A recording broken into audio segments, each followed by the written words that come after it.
কৃষক বন্ধুরা কেমন আছেন আপনারা? তো আজকের বিষয়বস্তু হলো পটল চাষ এ টু জেড। পুরো বিষয়টি আপনাদেরকে ক্লিয়ার করে বলবো।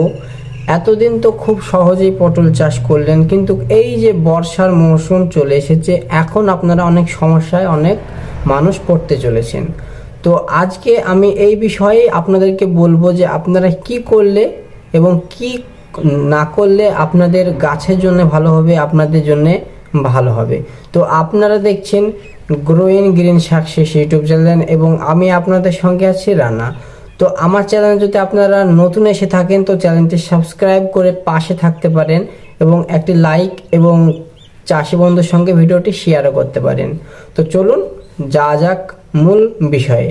তো পটল চাষ প্রথমে খুব ভালোই লাগে, তার কারণ খুব একটা পরিচর্যা না করলেও সে গাছটি ধীরে ধীরে বড় হতে থাকে। কিন্তু সময় যেতে যেতে এমন একটা সময়, এই যে বিশেষ করে এই বর্ষার সময়টা যখন আসে, তখন পটল চাষে অনেকটা ঝুঁকি এখানে দেখা যায়। কেমন? অনেক রকম সমস্যা দেখা যায়। তো প্রধানত যে সমস্যাটি দেখা যায় সেটি হলো গাছ ঝিমিয়ে হলদে হয়ে মারা যাচ্ছে এবং গাছ বাড়ছে না, লতা ডোক ছাড়ছে না, ঠিক আছে, পাতাগুলো ঝিমিয়ে যাচ্ছে। আপনারা এত সার দিচ্ছেন, এত কীটনাশক স্প্রে করছেন, কিছুতেই কিচ্ছু হচ্ছে না। তো কৃষক বন্ধুরা, আপনাদেরকে আমি এখানে একটা জিনিস বলে রাখি, এই বর্ষার সময় একটা জিনিস আপনারা কখনোই ভুল করবেন না, সেটি হচ্ছে সার। আপনারা এখন কোনো রকম সার গাছে প্রয়োগ করবে না, কারণ যদি গাছে এই সময় সার প্রয়োগ করেন তো বেশিরভাগ ক্ষেত্রেই দেখা যায় এই যে বর্ষার সময়টায় যদি সার আপনারা গাছে প্রয়োগ করেন তাহলে এই সময় শিকড় পচে যাওয়ার একটা সম্ভাবনা থাকে এবং গাছটি ঝিমিয়ে মারা যাওয়ার সম্ভাবনাটা অনেকটাই বেশি দেখা যায়। তাই যখন সারের সময় ছিল, এর আগে চড়া রৌদ্র ছিল, ঠিক আছে, সময় বৃষ্টি হতো, আপনি জলসেচ দিতেন, আপনি নিজে থেকে দিতেন, ঠিক আছে। তো এই সময় ঠিকঠাক ছিল, মোটামুটি চৈত ফাল্গুন, চৈত বৈশাখ, ঠিক আছে, জ্যৈষ্ঠা, এগুলো ঠিকঠাক ছিল। কিন্তু এই আষাঢ় শ্রাবণ এই যে মাসগুলো আছে সামনে, এই মাসগুলো আপনারা অনেক সমস্যায় পড়বেন যদি সার এখানে আপনারা দিয়ে ফেলেন, ঠিক আছে। তো পটলে তেমন সার লাগে না। তো যে সারগুলি আপনারা এখন কোনো সারই এখানে ব্যবহার করবেন না, আমি যেটা আপনাদেরকে বলছি, এখানে সার এখন কোনো দেওয়ার দরকার নেই। এবার দেখুন, আপনারা সার গাছে দেবেন না তাই বলে যে গাছের পরিচর্যাগুলো, যে বাকি পরিচর্যাগুলো আছে সেগুলো কি করবেন না, অবশ্যই সেগুলো করবেন। যেমন এখানে সাদামাছি, এই যে পানি হচ্ছে এবং অতিরিক্ত যে বৃষ্টি পড়ছে, এই সময় আপনাদেরকে সাদামাছিকে ঠেকাতে হবে। মাকড়, চোষক পোকা, এগুলো আক্রমণ থেকে গাছকে পুরোপুরি সুরক্ষা দেওয়ার দায়িত্ব পুরো আপনার।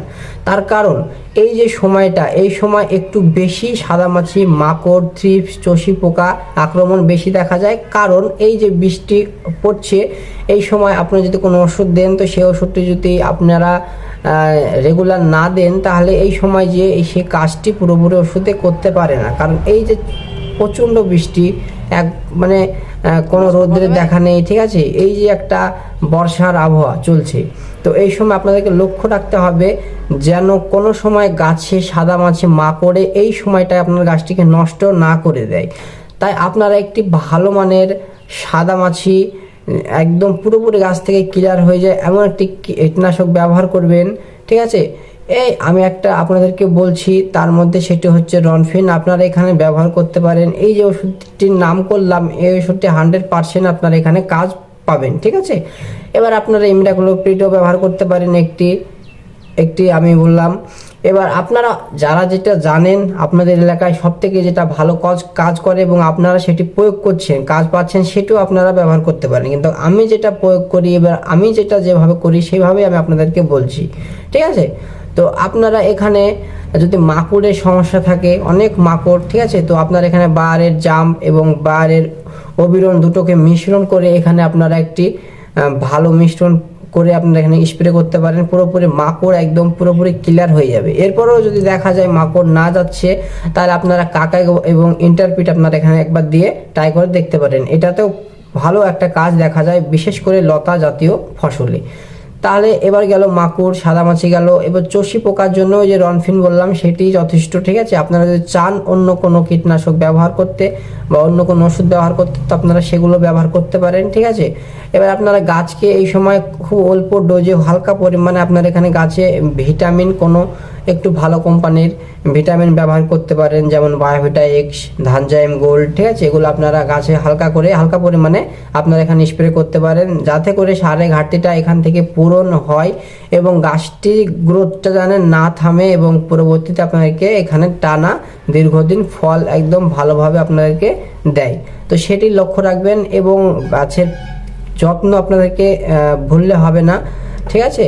যত্ন করে যেতে হবে। সার আপনারা দেবেন না, এটাই আমি বলবো আপনাদেরকে, যেটা আমি করে এবং আপনাদেরকে বলে আমি জানাচ্ছি, এটাই হচ্ছে ব্যাপার। সার দিলে গাছ মারা যাওয়ার সম্ভাবনা, ঝিমে মারা যাওয়ার সম্ভাবনা এখানে বেশি থাকে। তো আপনারা সারটাকে এড়িয়ে চলবেন। বাকি সব যে পরিচর্যাগুলো বললাম সেগুলো আপনারা এখানে অবশ্যই পরিচর্যা যেরকম বললাম সেরকমই করবেন এবং আগাছানাশক আপনারা স্প্রে করতে পারেন এবং আগাছাগুলোকে আপনারা নিড়ান দিয়ে আপনারা এখান থেকে তুলেও ফেলতে পারেন। এই যে বর্ষার সময় খুবই আগাছা এখানে জমিতে জন্মাতে দেখা যায়, সেগুলো যদি আপনারা পরিষ্কার না করে ফেলেন তাহলে আপনার পরবর্তীতে গিয়ে কী হবে, অনেক সমস্যা এখানে হতে পারে। আগাছার জন্যই সাদামাছি, মাকড়, চষি পোকা এগুলো আক্রমণ বেশি করে, ঠিক আছে। তো আপনারা জমিকে পরিষ্কার রাখবেন, ফসলটা আপনাদের পরিষ্কার হবে, ঠিক আছে। আপনারা স্বল্প ওষুধে আপনারা এখানে যত রকম সমস্যা, সাদামাছি, মাকড়, থিপস, চষি পোকা সবগুলো আপনারা এখানে ক্লিয়ার করতে পারবেন। তো আজকের ভিডিও আর বেশি বাড়াচ্ছি না। আপনারা ভালো থাকবেন, সুস্থ থাকবেন এবং ভিডিওটি পুরো দেখলেন তার জন্য অসংখ্য ধন্যবাদ।